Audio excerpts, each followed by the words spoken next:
بسم اللہ الرحمن الرحیم۔ السلام علیکم دوستو، پچھلے پارٹ میں آپ نے سنا حضور پاک صلی اللہ تعالیٰ علیہ وسلم پر ظلم و ستم کے پہاڑ توڑے گئے۔ حضور پاک صلی اللہ تعالیٰ علیہ وسلم نے جب نبوت کا اعلان فرمایا اور لوگوں کو بتایا کہ میں اللہ کا نبی ہوں، میں اللہ کا رسول ہوں، میں اللہ کا پیغمبر ہوں، تمہارا خدا ایک ہے، تمہارا معبود ایک ہے، تم ان کی پوجا مت کرو جن کو اپنے ہاتھوں سے تم نے بنایا، بلکہ صرف خدا کی پوجا کرو، اور یاد رکھو تمہیں مرنے کے بعد دوبارہ زندہ ہونا ہے، اور اس وقت تم اللہ کی بارگاہ میں حاضر کیے جاؤ گے اور تمہاری زندگی کے ایک ایک لمحے کا حساب ہوگا۔ تو وہ لوگ جو آپ کو صادق الامین کہتے تھے، آپ کی خوبیوں کے گیت گاتے تھے،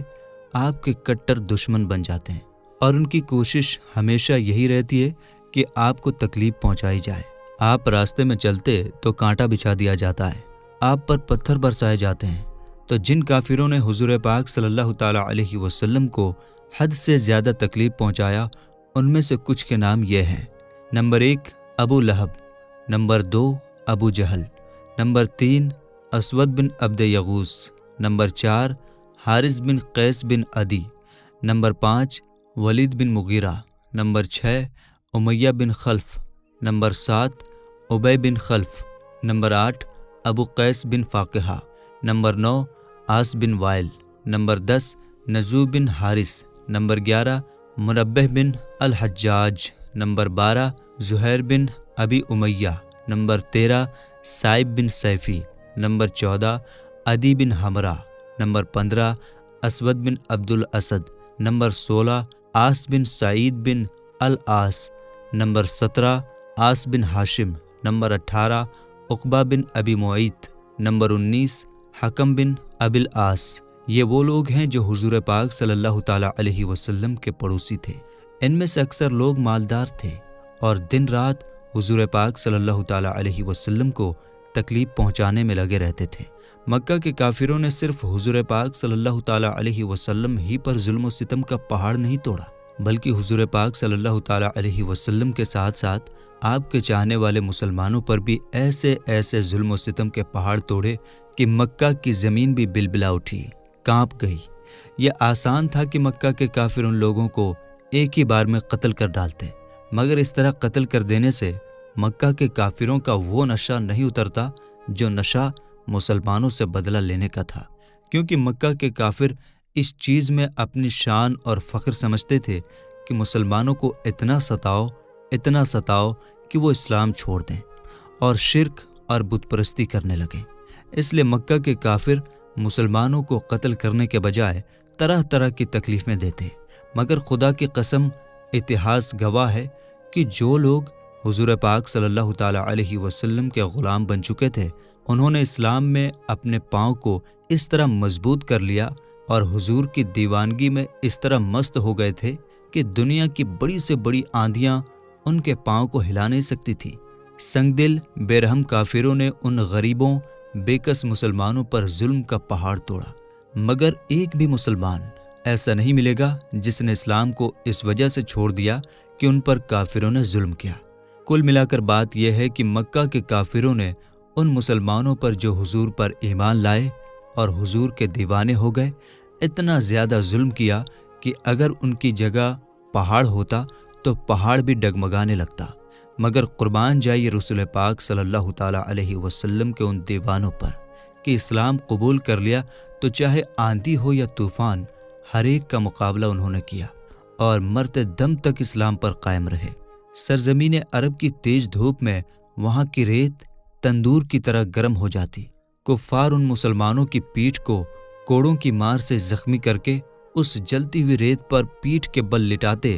اور سینوں پر اتنا بھاری پتھر رکھ دیتے کہ وہ کروٹ نہ بدل پاتے۔ لوہے کو آگ میں گرم کر کے ان سے ان مسلمانوں کے جسموں کو داغتے، پانی میں اس طرح ڈبکیاں لگواتے کہ ان کا دم گھٹنے لگتا۔ چٹائیوں میں ان مسلمانوں کو لپیٹ کر ان کی ناکوں میں دھواں دیتے، جس سے سانس لینا مشکل ہو جاتا اور وہ بے چین ہو کر بے ہوش ہو جاتے۔ حضرت خباب بن العرب رضی اللہ تعالیٰ عنہ یہ اس زمانے میں اسلام لائے جب حضور پاک صلی اللہ تعالیٰ علیہ وسلم حضرت ارقم بن ابی الارقم رضی اللہ تعالی عنہ کے گھر میں تشریف فرما تھے اور صرف کچھ ہی لوگ مسلمان ہوئے تھے۔ قریش نے ان کو بے حد ستایا، یہاں تک کہ کوئلے کے انگاروں پر ان کو چت لٹایا اور ایک شخص ان کے سینے پر پاؤں رکھ کر کھڑا رہا، یہاں تک کہ ان کی پیٹھ کی چربی پگھلنے سے پانی نکلنے لگا، جس سے کوئلے بجھ گئے۔ برسوں کے بعد جب حضرت خباب رضی اللہ تعالی عنہ نے یہ واقعہ، یہ داستان حضرت عمر فاروق رضی اللہ تعالی عنہ کے سامنے بیان کیا اور اپنی پیٹھ کھول کر دکھایا تو پوری پیٹھ پر سفید سفید داغ دھبے پڑے ہوئے تھے۔ اس عبرتناک منظر کو دیکھ کر، اس دردناک منظر کو دیکھ کر حضرت عمر کا دل بھر آیا اور وہ رو پڑے اور یہ کہنے لگے کہ مجھے وہ پیٹھ دوبارہ دکھاؤ جسے اللہ کے رسول صلی اللہ تعالی علیہ وسلم کی محبت میں جلایا گیا ہے۔ حضرت بلال حبشی کو کون نہیں جانتا؟ یہ امیہ ابن خلف کافر کے غلام تھے۔ ان کی گردن میں رسی باندھ کر گلی کوچے میں ان کو گھسیٹا جاتا، ان کی پیٹھ پر لاٹھیاں برسائی جاتی تھیں اور ٹھیک دوپہر کے وقت تیز دھوپ میں گرم گرم ریت پر ان کو لٹا کر اتنا بھاری پتھر ان کی چھاتی پر رکھ دیا جاتا تھا کہ ان کی جیبھ باہر نکل آتی تھی۔ امیہ کافر کہتا تھا، اسلام چھوڑ دو ورنہ اسی طرح گھٹ گھٹ کر مر جاؤ گے، مگر اس حال میں بھی حضرت بلال رضی اللہ تعالی عنہ کے جوش اسلام میں کوئی فرق نہیں آیا، بلکہ زور زور سے اونچی آواز میں حضرت بلال عہد عہد کا نعرہ لگاتے، جس کا معنی ہوتا ہے خدا ایک ہے، خدا ایک ہے۔ حضرت عمار بن یاسر رضی اللہ تعالی عنہ کو گرم گرم بالوں پر چت لٹا کر قریش کے کافر اس طرح مارتے تھے کہ یہ بے ہوش ہو جاتے تھے۔ ان کی ماں حضرت بی بی سمیہ رضی اللہ تعالی عنہ کو اسلام قبول کرنے کی وجہ سے ابو جہل نے ان کی ناف کے نیچے ایسا نیزہ مارا کہ یہ شہید ہو گئیں۔ حضرت عمار رضی اللہ تعالی عنہ کے باپ حضرت یاسر رضی اللہ تعالی عنہ بھی کافروں کی مار کھاتے کھاتے شہید ہو گئے۔ حضرت صہیب رومی رضی اللہ تعالی عنہ کو مکہ کے کافر ایسی طرح طرح کی تکلیفیں دیتے اور ایسی مار مارتے کہ یہ گھنٹوں بے ہوش رہتے۔ جب یہ مکہ چھوڑ کر جانے لگے تو مکہ کے کافروں نے کہا کہ تم اپنا سارا مال و سامان یہاں چھوڑ کر مدینہ جا سکتے ہو۔ آپ خوشی خوشی دنیا کی دولت پر لات مار کر ایمان کی دولت کو ساتھ لے کر مدینہ چلے گئے۔ حضرت ابو فقیہ رضی اللہ تعالی عنہ صفوان بن امیہ کافر کے غلام تھے اور حضرت بلال حبشی رضی اللہ تعالی عنہ کے ساتھ ہی مسلمان ہوئے تھے۔ جب صفوان کو ان کے اسلام قبول کرنے کے بارے میں پتہ چلا تو اس نے ان کے گلے میں رسی کا پھندا ڈال کر ان کو گھسیٹا اور گرم جلتی ہوئی زمین پر ان کو چت لٹا کر سینے پر وزنی پتھر رکھ دیا۔ جب ان کو کفار گھسیٹ کر لے جا رہے تھے تو راستے میں اتفاق سے ایک گبریلا نظر آیا۔